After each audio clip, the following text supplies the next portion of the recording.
Desde mediados de la década de los 50, México es escenario de la movilización popular.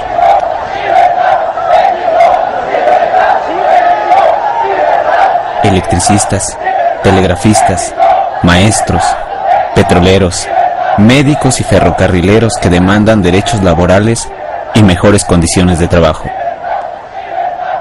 El país se encuentra en manos de una corruptela gubernamental que, lejos de atender las carencias de las clases obrera, campesina y popular, responde con el engaño, la represión y el encarcelamiento de los dirigentes.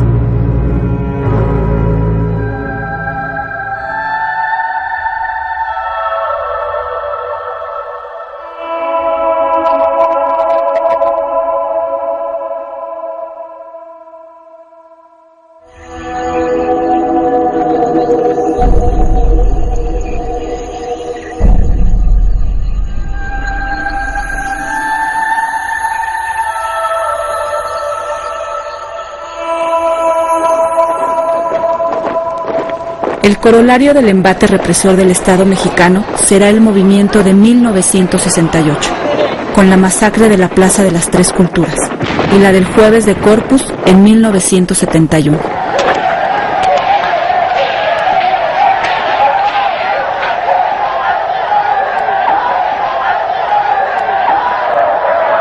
Con estos hechos se perpetraba una ofensiva abierta contra la población, un terrorismo legal, institucionalizado y directo, que pretendía arrasar con cualquier disidencia en el país. Gustavo Díaz Ordaz y Luis Echeverría, autores directos de estos actos, serán sinónimo de genocidas y represores ante una sociedad cada vez más inconforme. Habría que agregar a este panorama la situación del campo.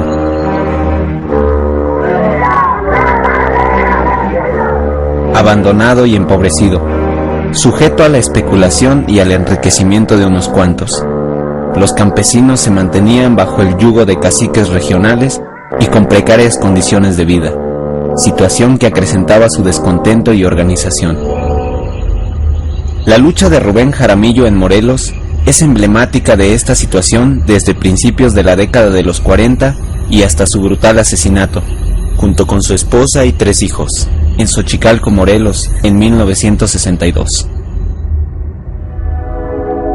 A nivel internacional, el triunfo de la Revolución Cubana, las luchas de liberación nacional en el mundo y los movimientos guerrilleros en América Latina marcarán un hito ideológico que tendrá efecto en los procesos políticos y sociales que se generaban en México.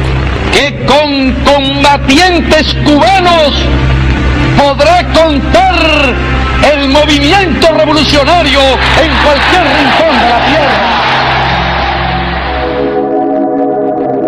Este panorama detonará el nacimiento de múltiples grupos político-militares en el campo y la ciudad, que optarán por la estrategia insurreccional y por la acción armada.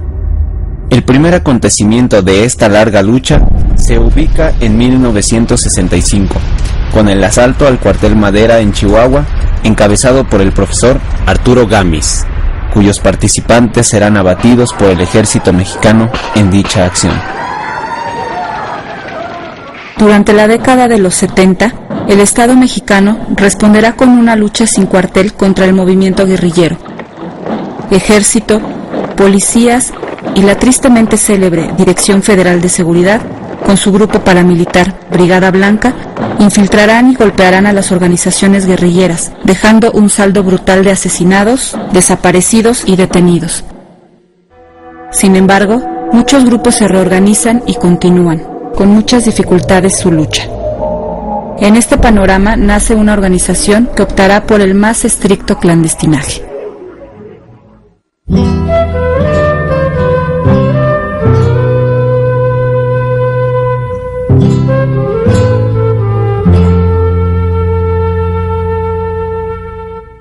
Destacan en Monterrey un grupo de jóvenes profesionistas de Derecho, Medicina y Filosofía involucrados en la lucha estudiantil y en el Instituto Mexicano-Cubano de Relaciones Culturales José Martí. Formarían parte, también, de la fundación del Movimiento de Liberación Nacional, organización frentista fundada en 1961, que entre sus objetivos planteaba la lucha legal y pacífica por la democracia y la soberanía en México, la lucha contra el imperialismo y la defensa de la Revolución Cubana. Su decisión de incorporarse a nuevas vías de lucha comienza con su incorporación en 1968 al Ejército Insurgente Mexicano, que intentó crear un foco guerrillero en la selva lacandona, que fue finalmente descubierto causando su desintegración. Sobrevivientes clandestinos y de regreso en Monterrey deciden darle continuidad al proyecto guerrillero. El 6 de agosto de 1969, 9 jóvenes conforman las Fuerzas de Liberación Nacional. El joven abogado César Yáñez será electo primer responsable. Con la experiencia acumulada, emprenden una nueva estrategia, la acumulación de fuerzas en silencio.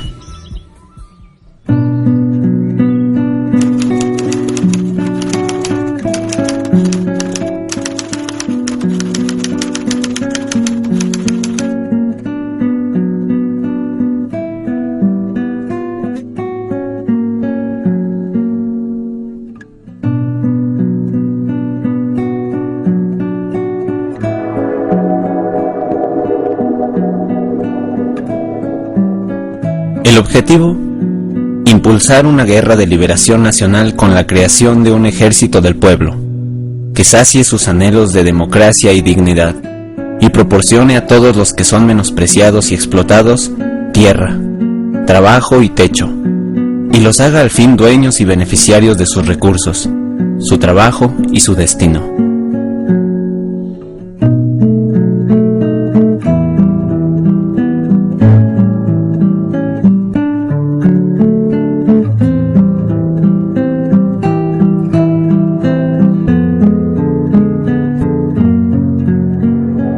El trabajo inmediato consistió en crear redes y contactos, formar un tejido de simpatizantes y bases, incorporar militantes y establecer las zonas de acción a nivel nacional. Se plantearon una tarea de largo aliento.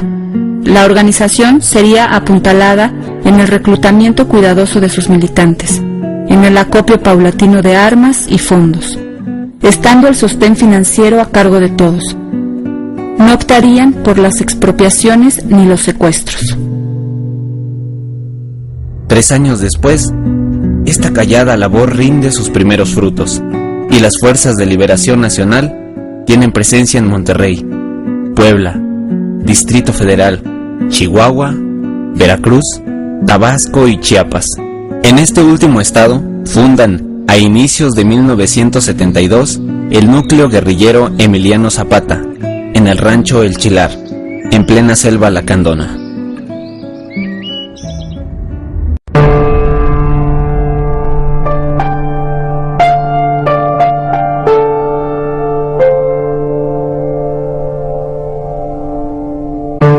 El 17 de septiembre de 1973, el empresario Eugenio Garza Sada es muerto en circunstancias poco claras, en un intento de secuestro por la Liga Comunista 23 de septiembre en Monterrey.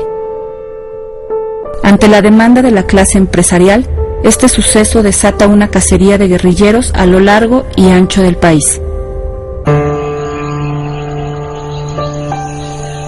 El 13 de febrero de 1974, cae la casa de seguridad que las Fuerzas de Liberación Nacional tenían en Monterrey, y de manera súbita fue simbrado el silencio que mantenía oculta a esta organización.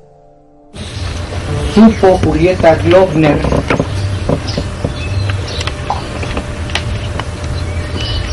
la caída de la casa en Monterrey gracias a la relación directa del periódico La Prensa con las estructuras policíacas. Publicó la noticia de la caída de la casa. Llegó la policía judicial, atrapar a Napoleón Glockner y Nora Rivera. El secuestro de Eugenio Garza Sada era muy reciente, entonces la policía instaló postes en todas las colonias para detectar posibles casas de seguridad. Es posible que como llegaban a la casa muchos coches con placas de diferentes estados, pues les haya parecido sospechoso. Esto prueba que nunca son suficientes las medidas de seguridad, a pesar de que la decisión era no hacer secuestros, no hacer recuperaciones bancarias, sino someternos a lo que ya entonces se llamaba guerra popular prolongada, es decir, a acumular fuerzas, a acumular recursos, siempre sobre la base de que eran más importantes las gentes, los militantes, que los recursos que se pudieran acopiar. El caso es que detienen a Nora y a Glockner, los detienen a las 12:30 del día, los torturan todo el día y toda la noche, y a las 7 de la mañana ya están aquí en Nepantla, en esa casa. En San Miguel Nepantla, Estado de México, se encontraba un sitio de abastecimiento de la CFLN y punto de contacto entre los militantes y los diferentes estados. Era llamado la Casa Grande. En este lugar se concentraban y entrenaban los militantes de la organización. Se realizaba el acopio de medicinas que eran enviadas principalmente al núcleo guerrillero de Chiapas. Se contaba con instrumentos de comunicación y radiotransmisores, y se realizaban las tareas propias de una organización clandestina.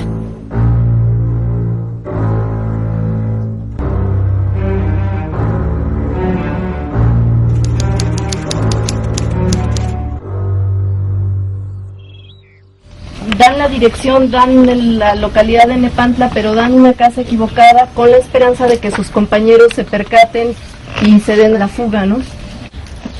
Se dieron cuenta de que esa no era la casa de la CFLN, entonces siguen torturando a Napoleón y a Nora durante todo el día, hasta arrancarles la dirección verdadera, que es esta casa de Jacarandas.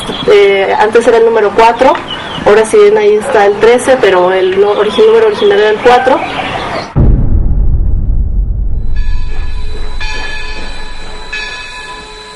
Casualmente el mismo día la Liga Comunista 23 de septiembre había saltado un tren de la ruta Jalostop-Puebla.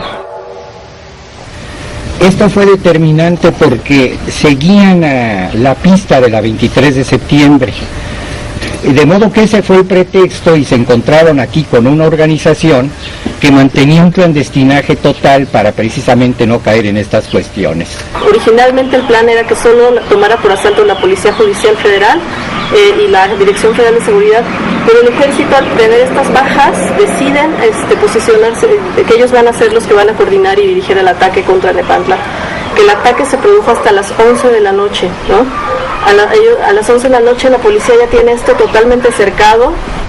Traen tanques, helicópteros, granadas de triple acción, gas lacrimógeno, salen con todo radiotransmisores, con todo ese equipo salen, se instalan aquí, se dividen en dos, viene el primer batallón de la policía militar, una parte se queda de ese lado, otra parte rodea toda esta zona, y les tiran una granada, primero una granada de triple acción, de esas incendiarias, cae allá en la esquina de la casa, empiezan a arrojar gases lacrimógenos. Los ocupantes de la casa, los guerrilleros que estaban adentro eran 7.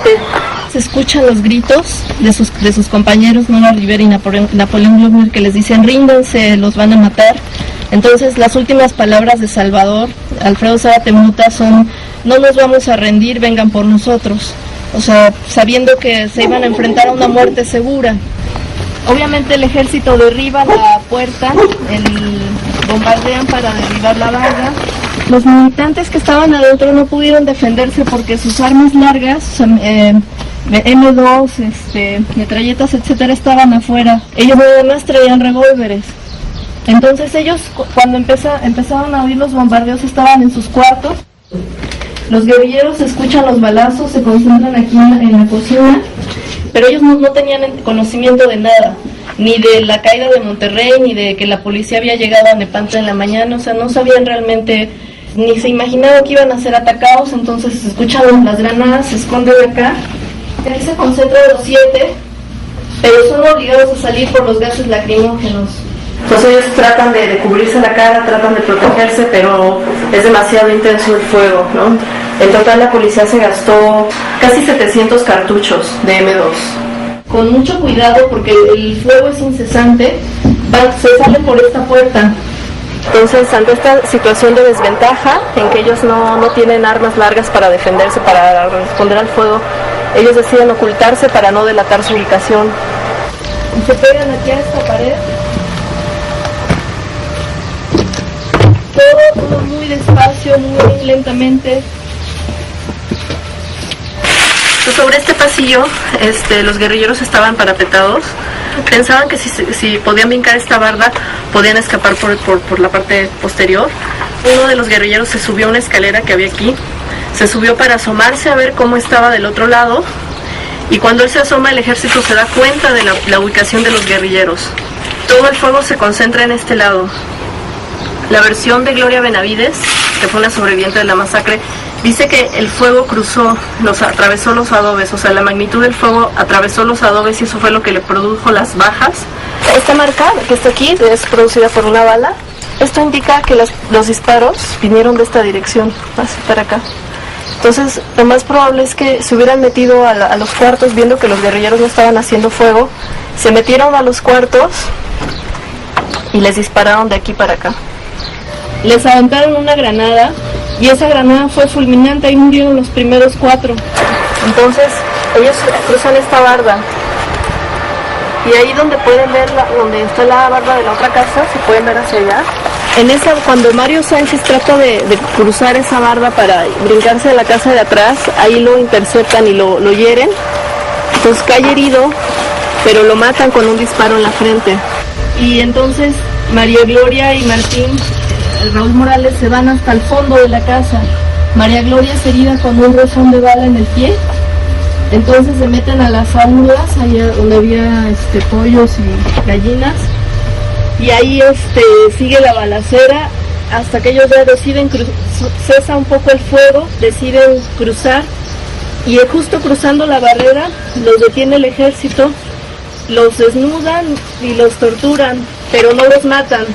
Les perdonan la vida con la esperanza de que ellos lleven a la policía a otras casas de seguridad y los conducen otra vez a la casa. Entonces ahí la policía y el ejército dan por terminado el asalto a la casa, pero se meten a las casas vecinas, golpean a sus habitantes para investigar si es que también pertenecen a las Fuerzas de Liberación Nacional, ¿no? Y la versión oficial es que fue un enfrentamiento con narcotraficantes y que los que murieron eran narcotraficantes, la versión que le dan a todos los lugareños. En los operativos militares de febrero de 1974, fueron encontrados documentos de aproximadamente 50 militantes y simpatizantes de las Fuerzas de Liberación Nacional. Desde la madrugada del 14, se procede a su captura y detención.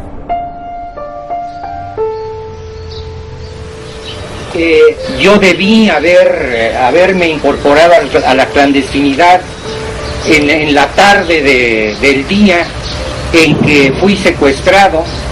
Aquí está mi hija Verónica, que muy pequeña abrió la puerta para recibir la patada y por fortuna nada más de uno de los bestias que entraron para sacarme de mala manera y desaparecer en una cárcel clandestina que después pude saber que está todavía tal cual en la Circular Morelia, a media cuadra de Río de la Loza, en donde tenía uno de sus despachos Miguel Nazar Aro.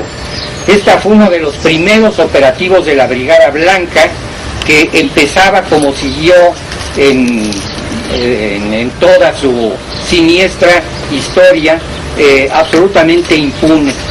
Estuvimos desaparecidos en esa cárcel, fuimos torturados, en especial a mí me condujeron por un pasillo para que satisfaciera su curiosidad Nazar. Simplemente me quitaron la capucha, estaba yo amarrado, me dijo: "¿Usted es el profesor Ríjar?". "Sí, yo soy".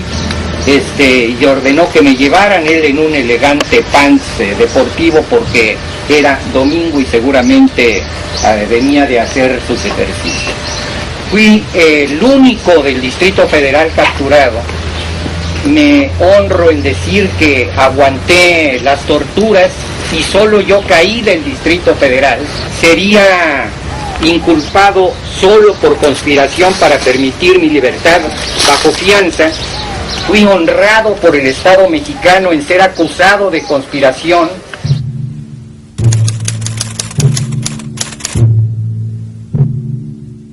En Nepantla se descubren también los documentos de la operación de compraventa del rancho El Chilar, lo que desatará los preparativos para su ocupación en lo que se denominó Operación Diamante, llevada a cabo por Ejército, Policía Militar y policías de la Dirección Federal de Seguridad. Al día siguiente el Ejército ya está en Chiapas. Ahí empieza la Operación Diamante. La primera operación contra insurgente, la selva, las cañadas. Ahí ubican al núcleo guerrillero Emiliano Zapata, que es el embrión del ZLN, y desaparecen y luego matan a todos sus integrantes, ¿no? Fue un operativo muy vasto. En consecuencia de este operativo, pues, hubo muchos muertos, desaparecidos y presos. En este operativo contra insurgente, que duró 2 meses, cayeron varios compañeros en combate o ejecutados. Otros fueron detenidos y desaparecidos. Carlos Vives es herido y él se queda aislado del grupo. 2 por eso es detenido. Es el primero en ser detenido. Lo traen a campo militar, lo torturan y lo desaparecen. Después son detenidos Lisa Sáenz Garza y su pareja Raúl Pérez Gasque. Ellos son detenidos en Santa Rita.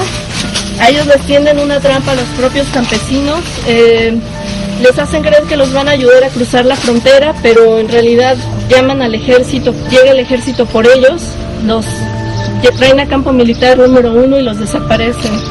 Los guerrilleros habían acordado que en la laguna de Locotal iba a estar su punto de contacto para tomar refuerzos.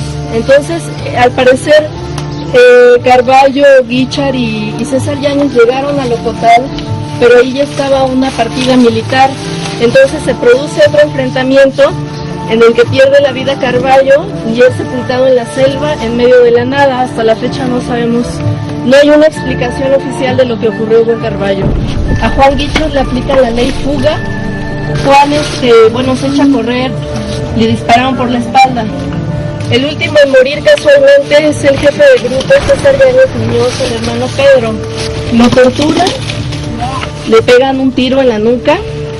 Naúl, Geno, Clemente, Aldo y Rodolfo eran 6 hermanos en total, de los cuales 4 están desaparecidos.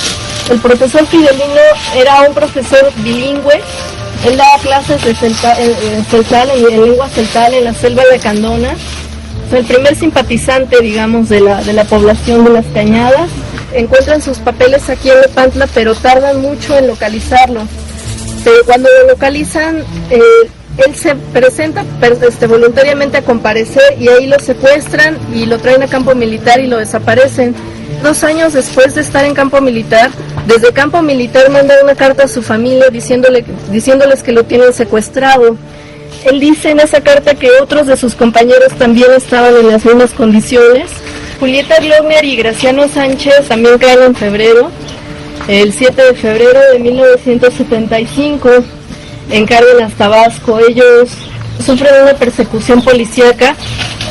El ejército los ataca con M2. El primero en caer es Graciano. Y los testigos dicen que Julieta se enfrentó sola con el ejército. Se supuso que allí terminaba todo, pero no fue así. Una ola represiva tocó no solo a Monterrey, a Nepantla, al Distrito Federal, a Chiapas, sino que tuvo que ver con lo que pasaba en Yucatán y lo que pasaba en el País Vasco, en especial con la referencia que se hizo a el secuestro de Efraín Calderón Lara, el legendario Charras, abogado organizador de trabajadores en Yucatán. Él fue también secuestrado, pero él corrió con la peor suerte.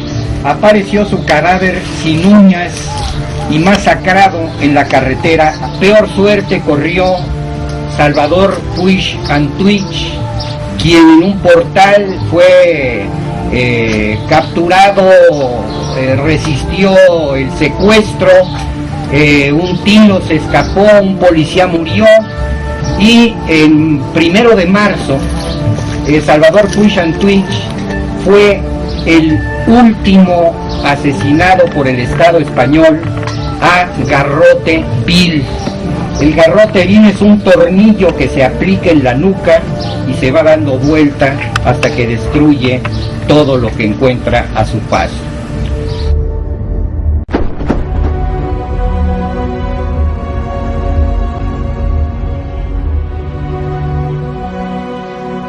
Él decía, en plena dictadura de Franco, en una de las dictaduras más espantosas que haya vivido la humanidad, Puig Antúnez pudo despedirse de su familia, ser asistido en sus últimos momentos, y su cadáver fue entregado para hacerle unos funerales, y en cambio acá, en plena apertura democrática de ese criminal que se llama Luis Echeverría, y que era agente de la CIA desde que fue subsecretario de Gobernación.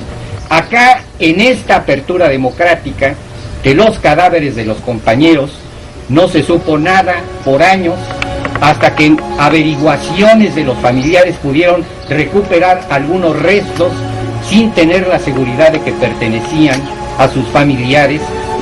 De los otros caídos en Chiapas, de esos no se sabe nada. Y bueno, pues a la fecha el caso quedó impune, el delito prescribió, como homicidio calificado prescribió. Las familias nunca se les devolvieron los cuerpos, se rescataron 2 en condiciones como muy difíciles, ¿no? Con la incertidumbre de si eran los cuerpos realmente o si eran cuerpos de otras personas, en fin. Entonces se rescataron los cuerpos de Alfredo Zárate y de Denis Prieto, pero nunca se supo qué pasó con los cadáveres, ¿no? Como nunca hubo una autopsia. La versión oficial es que los habían cremado, el ejército los llevó al Panteón Dolores. Fueron echados no en una fosa común, sino en cajas de corte, en el lote más barato, que es el lote 5. Los enterraron en sepulcros sin nombre y esos cadáveres nunca fueron rescatados, y ahorita pues esa parte del cementerio es un basurero, entonces es imposible rescatar o hacer cualquier investigación.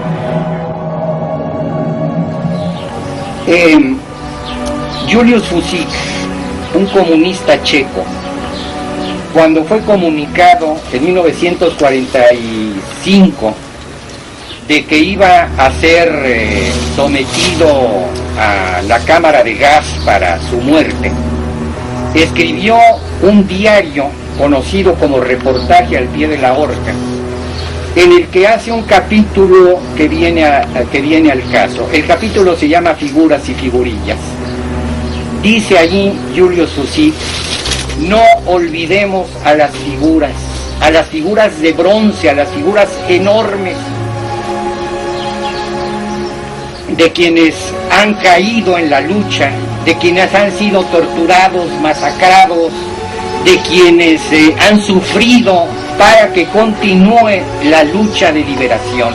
Recordemos al menos a uno de ellos, que se guarde en nuestra memoria, que lo reproduzcamos, y recordemos también a las figurillas de mierda, como Miguel Nazar, como Florentino Ventura, como los generales que firman el acta de lo que ocurrió de la masacre, presentándola como una acción militar en la que tuvieron la precaución de primero decir están rodeados, etcétera, cosa que es absolutamente falsa.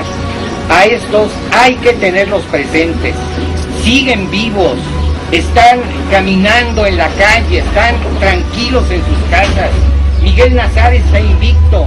México es un país que acumula impunidad y que ya nos acostumbramos porque nunca ha habido justicia, y si queremos que las cosas cambien, pues tenemos que tener este tipo de resistencia, ¿no? De resistencia, de memoria insurrecta, rebelde, una memoria que se resiste a olvidar y a y a perdonar, ¿no? Porque creo que estas cosas son imperdonables. Creo que en esto no puede haber un borrón y cuenta nueva. Creo que como ciudadanos merecemos una explicación, ¿no? Porque esto no ocurrió contra unos cuantos individuos que se metieron en líos, ¿no? Ocurrió con unas personas ciudadanos que podrían ser cualquiera de nosotros, inconformes, que pensaron que podían promover un cambio radical, que fueron tratados con métodos terroristas, de terror estatal, de terror de Estado. Entonces estos hechos para mí no son cosas del pasado remoto que se tienen que olvidar y no importa porque ya pasó, ¿no? Son cosas que nos tienen que llevar a pensar qué tipo de sociedad somos y hacer una conciencia ciudadana, ¿no? De que la lucha contra la impunidad, de que la lucha contra los crímenes de Estado sí es algo apremiante, sí es algo prioritario, sí es algo que no importa, ¿no? Que nuestra tendencia política o lo que sea, porque es algo que estamos sufriendo, ¿no? Nada de esto fue suficiente para liquidar a las fuerzas de liberación nacional. No se destruyeron las Fuerzas Armadas de Liberación. Esto fue el embrión de lo que sigue vivo y de quienes no cejamos en cumplir la consigna de Vicente Guerrero: vivir por la patria o morir por la libertad. Quienes vivimos, hacemos vivir a nuestros compañeros. Quienes tuvimos la fortuna de sobrevivir a esto, estemos convencidos de que vivir por la patria tiene la contraparte de morir por la libertad, como los compañeros que aquí cayeron en lucha.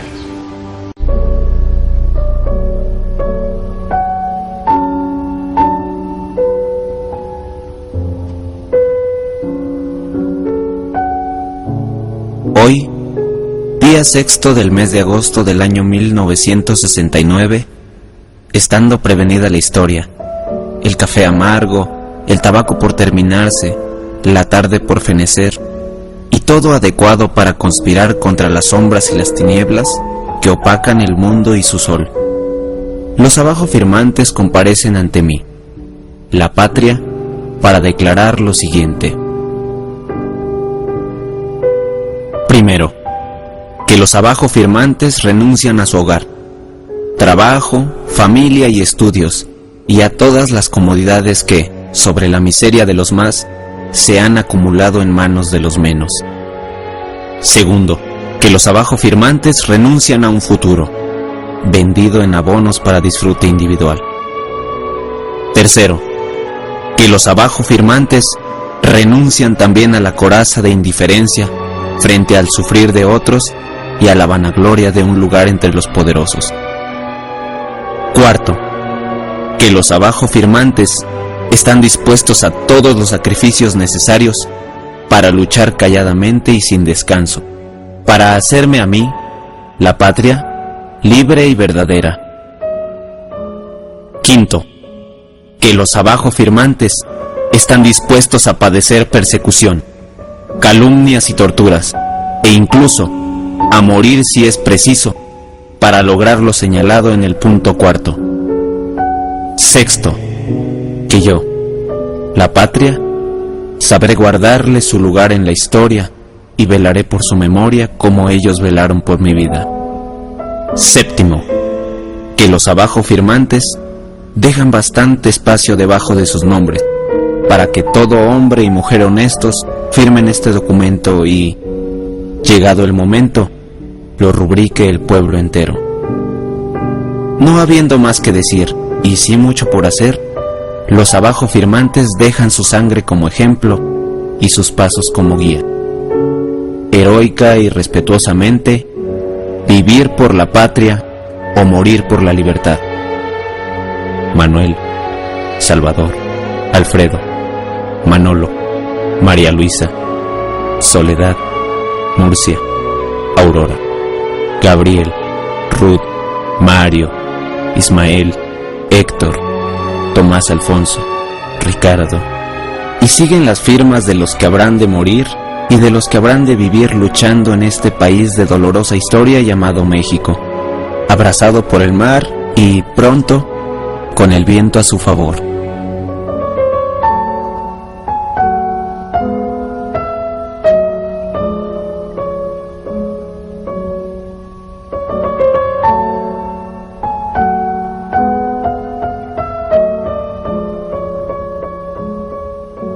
Tan grande fue la luz de esta generación que su resplandor llegó hasta las montañas del sureste mexicano y semilla fue de lo que hoy se conoce en México y el mundo como Ejército Zapatista de Liberación Nacional.